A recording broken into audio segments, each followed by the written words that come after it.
இங்கே கூடியிருக்கின்ற லட்சோப லட்சம் தலைவர் அவர்களே, ஒரு தலைவனுக்கு விழா எடுக்கும் பொழுது, இல்லை ஒரு பாராட்டு விழா எடுக்கும் பொழுது அதற்கு ஒரு தலைவர் வேண்டுமே, அது பஞ்சம். ஆகையால் மக்களாகிய இத்தனை பேரையும் தலைவராக்கி அவருக்கு செய்கின்ற முறையில் தான் சபை நாகரிகம் கருதி என்னை தலைவர் என்று கூறியது.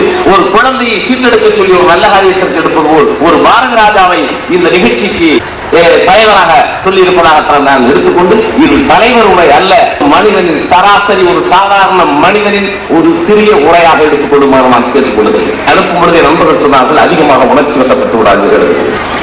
இந்த விழா ஒரு குடும்பத்தின் விழா. இது நான் ஏதோ முகத்திற்கோ இந்த கூட்டத்தில் இருப்பதற்காக ஒன்று, எங்களுடைய கலை என்ற குடும்பத்தின் விழா. இந்த கூட்டத்தின் தலைகளுக்கும் இங்கே அமர்ந்திருப்பவர்களுக்கும் நிச்சயமாக நான் சொல்லுகிறேன், இந்த விழா இதற்கு ஒரு காரண காரியம், இதற்கு ஒரு சாயம் ஊற்றினால் அதற்கு நான் பொறுப்பல்ல. சமூகத்தில் அவர்கள் தலையெடுத்து ஒரு நிலைக்கு வரும்பொழுது இந்த குடும்பம் பெருமைப்படுகிறது.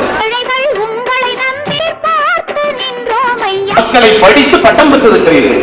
ஆகையால் கலையுலகிலே பிறந்து மக்களை படித்து நீங்கள் வாங்கிய பட்டத்திற்கு தான் நாங்கள் இந்த விழா இருக்கிறோம். இது முழுக்க முழுக்க எந்த விதமான கலப்பும் இல்லாமல் மனப்பூர்வமாக உள்ளிருந்து வரக்கூடிய உணர்ச்சிகளோடு கலை குடும்பத்தின் மூத்த மகனுக்கு முதல் மகனுக்கு செய்கின்ற ஒரு பாராட்டு விழா.